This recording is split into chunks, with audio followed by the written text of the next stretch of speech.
Ano ba yung ina-expect sa DOJ pagdating sa kaso ng flood control? Well, alam po natin March 9 is the next setting for Senator Jinggoy Estrada's plunder case. So doon po ifa-file yung kanyang counter affidavit, at least scheduled siya i-file on that day. We'll wait for him to arrive here to submit it. He can come in earlier than the actual date to file his counter affidavit. Importante lang po mag-appear siya personally to subscribe before the panel of prosecutors. Maliban po doon, so March 9 yun. Bakit po March 9? Well, alam po natin na ang original setting is February 23. Ang nangyari, nag-file po ng motion ang NBI as the private complainant, as the complainant, to submit additional documents as well as add additional respondents. So importante po kasi na lahat po ng respondents in these cases, well, in that particular case, ma-issuehan ng mga documents para po makapag-file sila ng counter affidavit na maayos. Siyempre titingin po nila yung mga bagong allegations, mga bagong evidence against them, so that they could incorporate it in their counter affidavit to properly state their defenses. So pati po yung mga additional respondents, bibigyan din ng kopya. So lahat po bibigyan ng pagkakataon na makapag-reply na maayos. Doon po sa additional respondents kay Jinggoy, yung additional, nag-apply po ba ang prosecutor ng for PhD? Wala pa po, not yet. But will they? Well, hindi po natin alam. Ang batayan po magiging batayan ho ng NBI in filing their motion is kung flight risk po itong mga respondents na to. Siyempre, a PhDO has to be applied with the courts, and that will be done by the prosecutors upon motion by the complainant NBI. Pero sir, safe to say na pinag-aaralan sir ngayon? Opo, yes, definitely. At pag PhDO po kasi, pag apply niyan, it's ex parte. Meaning, hindi po malalaman ng respondents na finailan na sila ng application for PhDO with the court. Because it's done ex parte, meaning isang side lang ang papakinggan. Hindi po gaya ng normal procedure na issuehan ng kopya ang respondent. So, syempre, it's only logical because kung natimbrehan po ang respondent na may PhDO na in-apply against them, then po pwede po silang tumakas. Diba? Kaya po siya ex parte. Pag na-file na po in court, iba naman po ang proseso. Sir, may update sa malversation kay Senator Joel? Senator Joel Villanueva, wala pa pong bagong update. As far as we know, the case is submitted for resolution. Meaning, dinadraft pa ang resolution, binabasa, sinusuri ang ebidensya kung sapat na ba to for filing in court. Pag sinabi po nating under review, magkaiba po yun, no?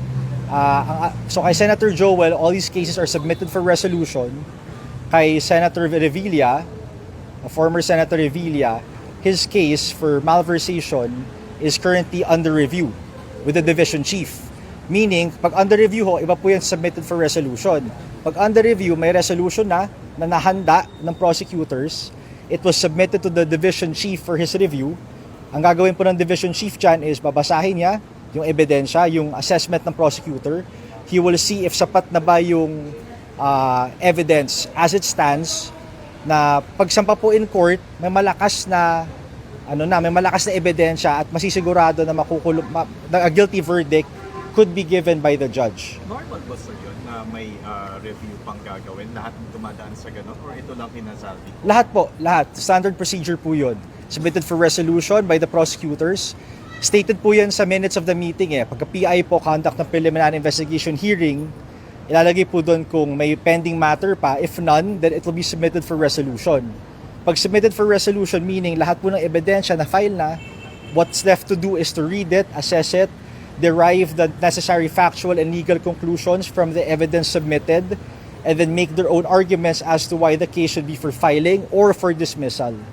And then pagka-draft po ng resolution na yon, it will then be forwarded to the division chief for review. Titingnan niya kung tama ba, sapat na ba yung pagka-discuss ng prosecutor ng evidence, sapat ba yung pag-discuss ng legal and factual conclusions based on the evidence submitted to him or her.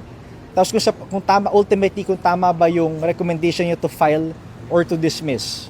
Kasi pwede po minsan na ang recommendation for filing, pwedeng recommendation for dismissal, kahit na tama ang conclusion, minsan malabnaw ang discussion. Ibig sabihin, kailangan pa dagdagan yung discussion on the evidence. Siguro hindi po nasuri lahat, di ba? So that's to ensure that the procedure is properly followed so that when the case is indeed filed in court, there's strong compelling evidence to to stand the rigors of trial. Sir, pwede ko Plunder ba? Di ba may bagong respondents yun? So, kailan po expected na pag-file ng counter-affidavit? Aling kaso po? Revilla Plunder. Revilla Plunder. Yung may mga bagong respondents. Kailan masubmit ang counter affidavit? Wala pa po, under review na ho yun eh. Under review na rin. So hintayin na lang po natin. Di ba magka-counter pa yung mga bagong Yes. Exact date ng PI. Alamin ko po. Hindi ko pa alam exact date eh.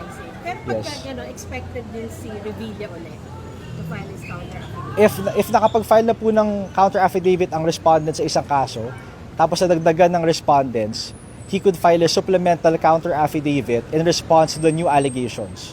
So syempre, kung nauna ko counter affidavit niya, pagkatapos nun biglang may dinagdag na respondents, syempre, bibigyan din siya ng kopya ng mga dagdag evidence na yon ng na isinumite ng respondents na bago. Sir, So, sorry. yes sir. Sir, yung sa case ni Joseph C., the Court of Appeals has upheld na hindi raw siya dapat i-deport in the meantime hanggat hindi pa na-rule yung cancellation ng late birth certificate niya. Ito yung sir, yung nag-general pa sa Coast Guard na industrialist na global ferro. Flood control case po ba yun, sir? Hindi sir, iba pa po. I'll have to double check, sir, though. I'll check the status of that case. Sir, kahapon may mga nag-file po na former Marines, nagpapakilalang former Marines Ombudsman against lawmakers and several other personalities na inaakusahan po nilang tumanggap ng pera galing kay Sadi. Pwede po bang i-deputize ang Ombudsman yung DOJ?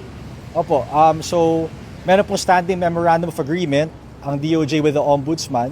So if the Ombudsman deems it proper to deputize us for the conduct of investigation of any case, hindi lang po ito, no, that applies generally, then yes, of course, we will conduct the PI.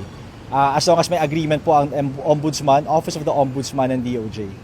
May ganong coordination ba, sir? Right now, wala pa pong alam na may ganung coordination because kailan po lang po ba na-file, di ba, yung affidavits kahapon lang. So we'll have to wait and see. Di ba? Sir, pwede ba yun na mag-investigate ng DOJ kahit pa-referral lang yung sinabi nila affidavits at hindi formal complaint yung pinahin nila sa Ombudsman? As long as na-deputize po kami ng Ombudsman, then we can investigate into it. Kasi yung referral doon, grants us authority. Referral doon falls within their jurisdiction, but because we have concurrent jurisdiction over some cases, then pwede mapag-usapan kung ma-deputize kami.